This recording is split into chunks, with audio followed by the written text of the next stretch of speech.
Every day, Australians from different places and backgrounds are dealing with a feral camel population of more than 1 million. They're spread across more than 3 million square kilometres. People are so over the damage that camels do, people who live with them on a day-to-day basis, that they're very, very keen to see them reduced to a number that they can live with. At Warrakoona in 2007, the administrator out there estimated that over a 3-month period they caused over $100,000 worth of damage to community infrastructure. And that's $100,000 that should have been spent on providing better facilities for the local Aboriginal population. A recent return to country trip, the elders were horrified when they went back to discover that these very, very significant water holes were just trashed. Too many camels, far too many camels for the country to be able to sustain.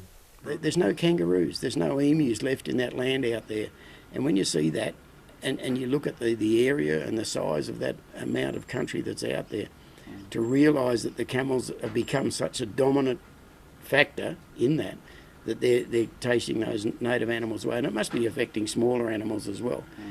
Oh, they're eating all the bush tuckers. Even our food, like our tucker, these are like bush tucker, like the tomato, like wamla and all that thing. The camel eat that. We've talked to station owners down further towards Walloona, who's in a lot of mulga country.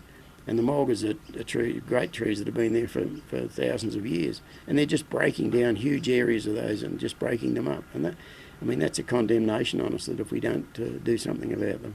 And of course camels have an impact on economic values as well. I mentioned camels coming onto pastoral leases where they damage fence lines, often over many tens of kilometres. Back a couple of years ago when we really got hit, went down to a mate's place because he called us at 5:45 one morning and he had 1,500 for breakfast. Around the house? Around the house, and actually had their heads through the window, the kitchen window. There's a whole broad spectrum of impacts in the negative sense. But of course camels have positive aspects about them as well. They're potentially a resource. Camel meat's pretty good meat. So there is an upside to the camel as well. I understand camel not belong to Australia. Yeah.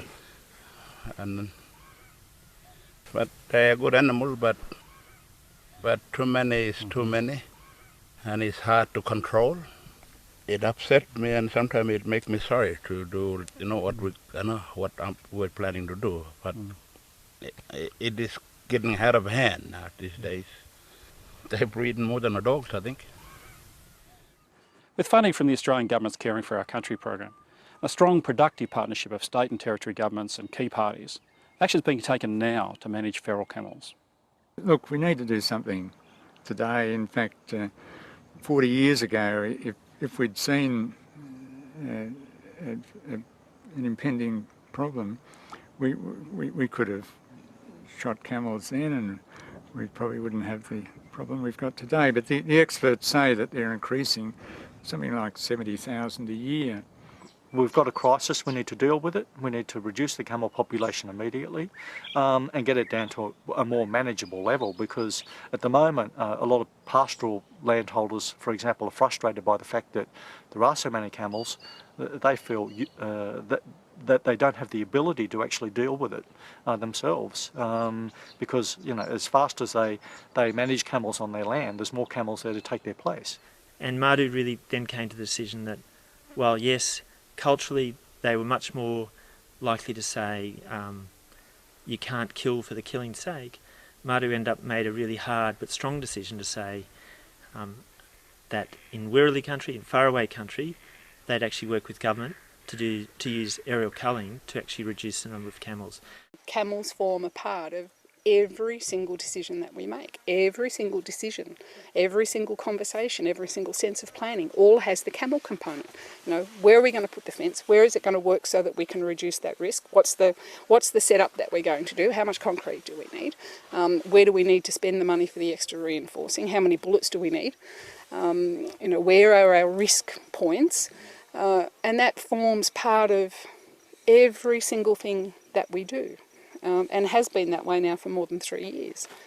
Well, we're developing the industry. It's an emerging industry in Australia, as you know, and we work with government in all states. We work with pastoral organisations and in all states. We also facilitate. We're now facilitating pricing for camel, particularly for human consumption, and we're working towards developing or working with investors coming into the country. With an issue as complex as feral camels, there are no quick fix solutions. What's needed is a concentrated and concerted effort. We did create this problem, but just because we created it doesn't mean that we don't need to fix it. There are a number of partners, 19 partners in the project, and it is a national project. It's the first time that this has been attempted on a landscape scale such as this with such big pests. But we believe with the strength of the partnerships that we've managed to create, because we did the initial research into camels in the first place, and that built the partnerships and the relationships. And so we believe with those relationships in place, we can do it. We need to immediately, over the next, let's say 4 to 6 years, we need to actually start to make inroads into reducing the number of camels and the population density in key areas, because in some areas now the population of camels is more than 10, up around 10 per square kilometre, and that's unacceptably high, and the impacts in those areas are unacceptably large. We're comfortable with the fact that something has to be done with any kind of introduced animal that is having a significant impact, particularly on the environment in Australia. If you're able to determine what those impacts are and address them, then that's a valid reason for controlling a particular population. There can be, and there should be, and there will be a meat industry based around the camel. But the reality is that it will need to be based around a domesticated product. We can't rely on it into the future, on a feral product, because the logistics are too hard.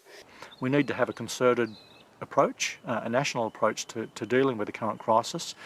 Once that's happened, then we can think about how we're going to manage camels in the longer term, and which is, I think, a slightly different proposition. Once we've got the population down, I think it opens up a whole range of other management options that we can have there, into the future.